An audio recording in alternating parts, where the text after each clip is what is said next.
Helo, bore da, Mr MAthias fan hyn, athro MM, a heddiw ni'n mynd dangos i chi sut i defnyddio Moodle, neu sut i logio mewn i Moodle 2. A mae hwn yn bwysig iawn achos mae gwaith technoleg gwybodaeth yn mynd i fod nawr i gyd cael ei asesu ar Moodle. Os dwi wedi mynd mewn ar Moodle, dydy e ddim yn cael ei asesu ac mae gymdrech chi'n mynd i fynd lawr ac byddai angen i chi ddod mewn wedyn amser cino i wneud y gwaith eto. So, symud mlaen. Peth cyntaf.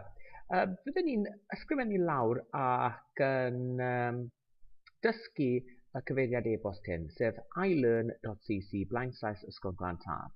Nawr, chi'n gallu mynd at Moodle 2 trwy gwefan yr ysgol, ond os chi'n gwybod yr cysylltiad yma, gallwch chi fynd arno fe yn syth. Nawr, ar ôl taipio hwnna mewn i'r bar cyfeiriad, bydd e'n mynd â chi i'r gwefan. Nawr, beth mae'n chi gwneud ydy dewis y pwnc gyntaf. So, ni'n dewis technoleg wybodaeth. Mae hwnna fel arfer ar gweld mwy, see more subjects, a wedyn maen nhw fel arfer yn trefn y wyddor. Nawr, beth mae angen chi wneud wedyn yw dewis cwrs. Nawr, chi'n allan blwyddyn 7, 8, 9, neu Cisco, neu cwrs OCR. So, chi'n dewis y cwrs. Yn yr enghraifft yma, ni'n dewis cwrs blwyddyn 9. Nawr, dyma pryd mae Moodle 2 yn gofyn i chi logio mewn. So bydd angen chi rhoi eich dynodwr chi mewn fan hyn a wedyn eich cyfrinair. Nawr, dyle pawb o flwyddyn 7 i flwyddyn 11 gwybod ei manylion logio mewn. Okay? Nawr, ar ôl i chi logio mewn, mae angen i chi ymuno ar cwrs neu cofrestru ar cwrs. Os ych chi ddim yn cofrestru efo'r cwrs, beth sy'n digwydd yw byddwch chi methu anfon gwaith mewn i'r athro i cael ei farcio. Fel arfer, mae e'n dweud ar yr ochr chwith, enroll me into the course neu cofrestrwch fi i'r cwrs ar yr ochr chwith.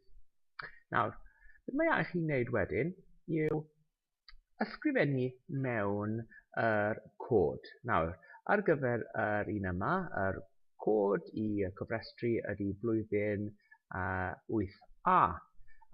Nawr, gallwch chi feddwl nawr, taw blwyddyn 8A sydd yn cofrestru fan hyn i fe, blwyddyn 8A. Nawr, beth mae angen chi gwneud wedyn ydy gwasgu enroll me. Nawr, os chi ddim yn gwybod beth yw'r cod cofrestru, bydd angen i chi gofyn i'ch athro. Bydd eich athro wedyn yn gallu dangos chi beth ydy'r cod cofrestru. Nawr, symud ymlaen. Y broblem mwyaf ni'n mynd i cael yw pobl yn anghofio eu cyfrinair nhw. Nawr, os ych chi'n anghofio'ch cyfrinair chi, beth mae angen chi gwneud ydy, amser chi'n fod logio ymlaen, gwasgwch y bwtwm sy'n gweud forgotten your username or password. Cliciwch arno hwnna. Nawr, mae ffenest yn dod lan fyny wedyn, ac mae e'n gofyn i chi naill ai ysgrifennu mewn eich dynodwr neu ysgrifennu mewn eich cyfeiriad e-bost. Byddwn ni'n ysgrifennu mewn eich cyfeiriad e-bost ysgol yn unig, a wedyn gwasgu.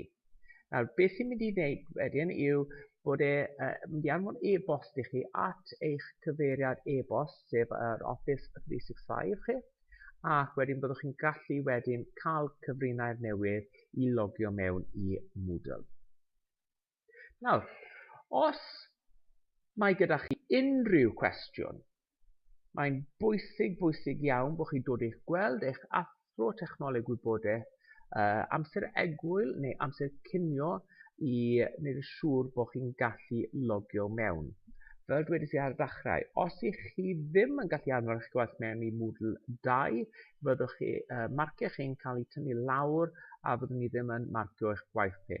Yr unig tystiolaeth sydd gyda ni nawr yw os ych chi'n anfon y gwaith mewn i Moodle. Nawr, os ych chi wedi mwynhau y fideo, byddwn ni'n hoffi iawn i chi i tansgrifio i'r sianel YouTube. So, amser ych chi'n gweld wedyn fideo newydd yn dod lan, byddwch chi'n cael rhyw fath o e-bost neu cael gwybod o YouTube bod fideo arall lan hefyd. Mantais arall i fi, os dwi'n cael 100 o bobl, mae e'n galluogi fi newid yr enw YouTube fi i YouTube, Blaenllaes Channel, Blaenllaes Athro MM. Ar hyn o bryd mae'r cyfeiriad bach yn gymleth. Hwyl am nawr, ac os mae gyda chi unrhyw cwestiwn o gwbl, anfonwch e-bost, a bydd yr cyfeiriad e-bost lawr yn yr disgrifiad rhywle. Hwyl.